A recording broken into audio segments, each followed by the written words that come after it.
The instructor tossed her a damaged climbing axe. It landed with a dull clatter on the packed dirt at her feet. The pick was bent into a useless curve. Master Sergeant Elena Kozlov didn't flinch.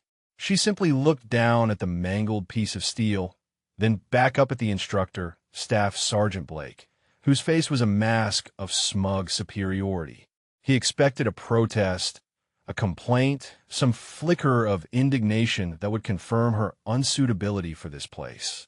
He would get none. The problem was clear. The challenge lay bare.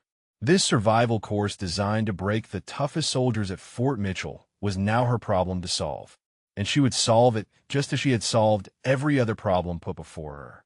She knew with a certainty that settled deep in her bones that she would finish this course first. The damaged axe was not an obstacle. It was merely a detail. The cold Montana air bit at any exposed skin, a constant predatory presence. Fort Mitchell was a place of hard lines and harder men, a forward operating base carved out of the unforgiving wilderness. It smelled of pine, diesel, and institutional skepticism. Elena had arrived 2 days ago, a transfer from a records department so heavily redacted it was mostly black ink. Her presence was an anomaly. A quiet, severe woman in her early 40s dropped into a world of brash, masculine confidence. She was assigned to Colonel Murphy's command, and from the moment she stood before his desk, she was a problem he didn't want.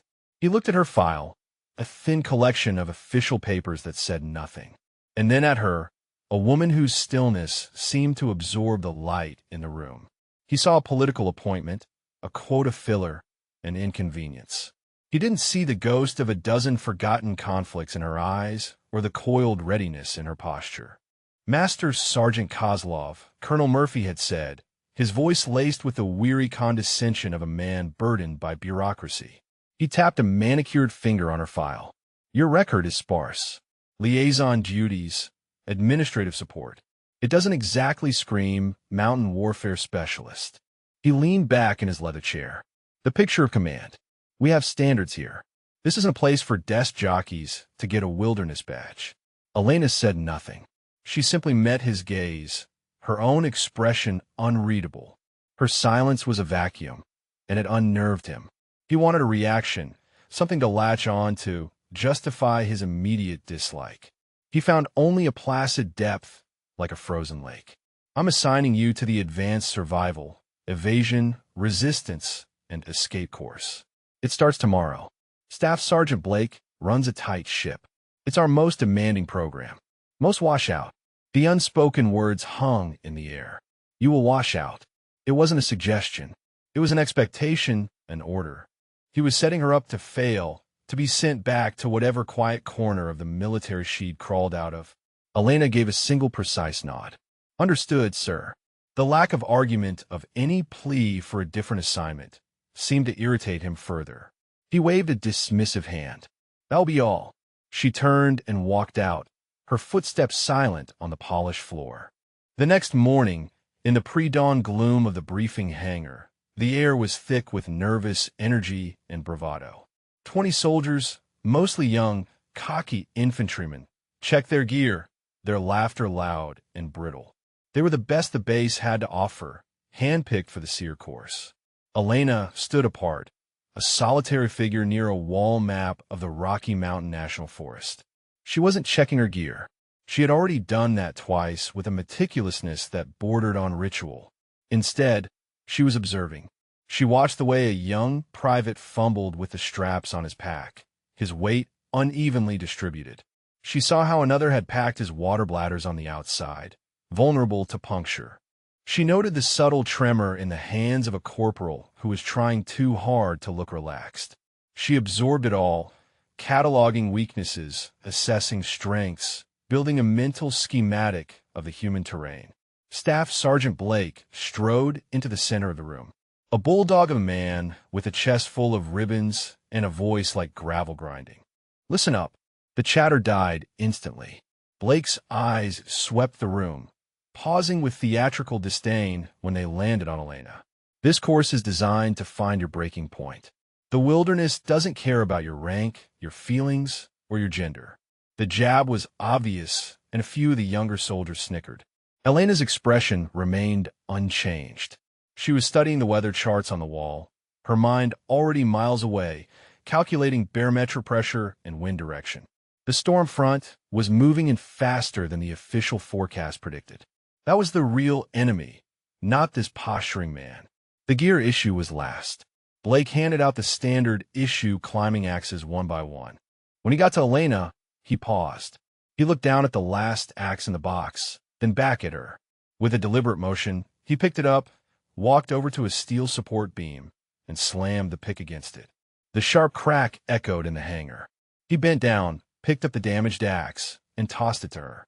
"Last one, Master Sergeant," he said, his voice dripping with false sympathy. "Make it work." The damaged pick was a declaration. "You are less. You are not welcome. You will fail." Elena caught the axe. She examined the damage for a moment, her thumb tracing the warped steel.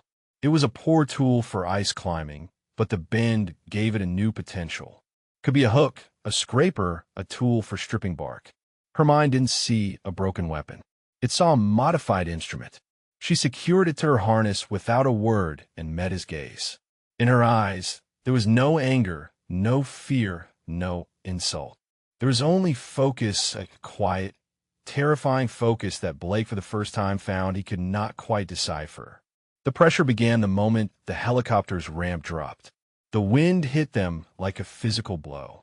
A wall of freezing air and driving snow. The drop zone was a desolate plateau miles from any discernible landmark. The landscape a monotonous blur of stunted pine and gray sky. The plan, as Blake had briefed it, was simple. Navigate 20 miles east to a designated extraction point within 48 hours, living off the land. But the plan had not accounted for the storm accelerating. Within an hour, the snow had turned to heavy wet flakes, visibility dropping to less than 50 feet. The temperature plummeted. The easy confidence from the briefing hangar evaporated, replaced by a grim, head-down trudging. The compasses were unreliable. The magnetic deviation in the region notoriously tricky. The GPS units, their primary navigation tool, began to flicker and die. The cold draining their batteries with ruthless efficiency. Panic cold and sharp began to prick at the edges of the group. "Sergeant, we've lost the signal." A soldier shouted over the howling wind. "Can't get a fix." Blake, his own face a mask of frustration, fiddled with his own device. "Nothing. They were blind. Stick together. Follow me," he yelled, trying to project an authority his voice no longer fully carried. He was a good instructor in a controlled environment. This was no longer controlled. Elena moved at the rear of the column, a silent observer. While others fought against the storm, she seemed to move with it. Her pace was steady, economical. She didn't waste energy fighting the wind. She leaned into it, using its force. Her eyes were constantly scanning, not at the useless electronics, but the world around her. She noted the direction the moss grew on the trees, the subtle slope of the land, the way the snow drifts formed on the leeward side of the ridges. She was reading a map no one else could see. The first real crisis came 3 hours in. Private Rodriguez, the one whose pack she'd noted was unbalanced, slipped on an ice-slicked rock and went down hard. A sickening crack echoed, followed by a sharp cry of pain. His leg was bent at an unnatural angle. Compound fracture. Blake swore his face pale. The team's medic rushed over, but his hand was shaking so badly from the cold, he could barely open his med kit. The soldier was going into shock, his breathing shallow, his skin clammy. The situation was deteriorating rapidly. This was no longer a training exercise. It was a potential fatality as the medic fumbled with frozen bandages and Blake barked useless orders into a dead radio. Elena acted. She knelt beside Rodriguez, her movements calm and deliberate. "Hold him steady," she said, her voice cutting through the rising panic. It wasn't a request. The other soldiers, desperate for direction, complied instantly. She ignored the med kit. Its contents were designed for a different kind of war. She pulled the damaged climbing axe from her harness. The men watched, confused, as she moved to a nearby pine tree. Using the bent pick of the axe, she stripped away a long, wide section of bark with practiced ease. The curve point was perfect for getting under the tough outer layer. She then used the straight edge to shave the soft cambium layer from the inside of the bark into a small pile. "Corporal Martinez," she said, her eyes finding another young soldier. "Your pack, the pine needles you collected." Martinez, startled, remembered the small bundle of pine needles and twigs he'd gathered on her quiet suggestion an hour earlier. He'd thought it was strange then, but he'd done it anyway. He handed them over. Elena crushed the pine needles, mixing them with the bark shavings.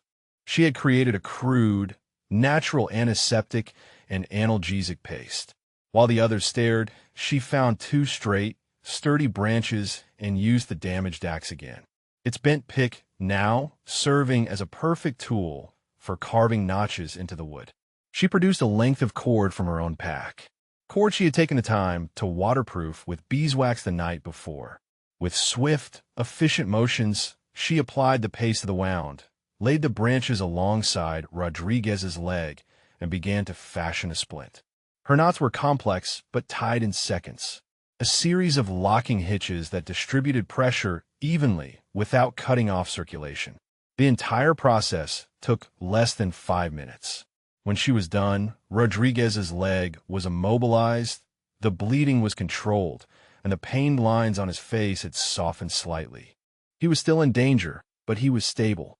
The group stood in stunned silence.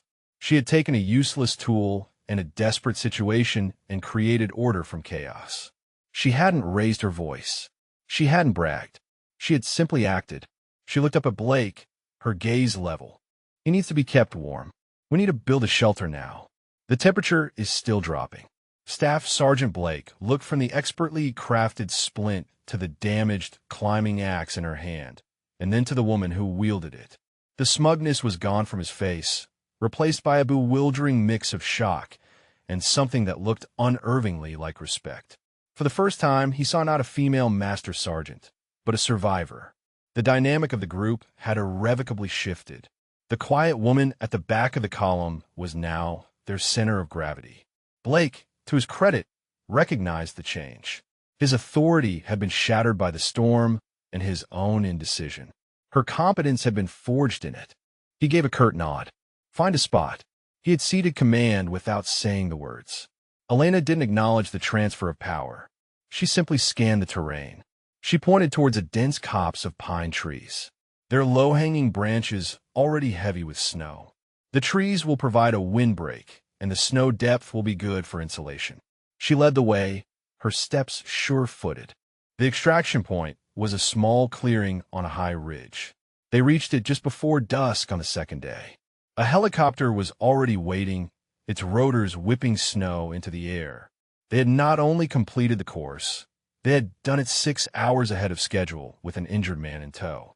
The flight back to Fort Mitchell was quiet. The soldiers were too exhausted to speak, but the atmosphere was thick with a newfound, profound respect. They looked at Elena, not as an outsider, but as the reason they were all alive. The debriefing was held in the same hangar where the course had begun. Colonel Murphy stood at the front of the room, his face a stony mask. Staff Sergeant Blake stood beside him looking humbled and tired. Master Sergeant Kozlov, Command Sergeant Major Torres began, her tone serious but not unfriendly. "I've been hearing remarkable things about the initiatives you've implemented regarding support for soldiers with service-connected medical conditions." The quiet woman with the damaged climbing axe had become someone whose capabilities had been recognized, whose background would now receive scrutiny that might reshape her future. Her damaged axe lay, in its case, no longer a symbol of sabotage, but acknowledgement of skills that remained sharp as the day they were earned.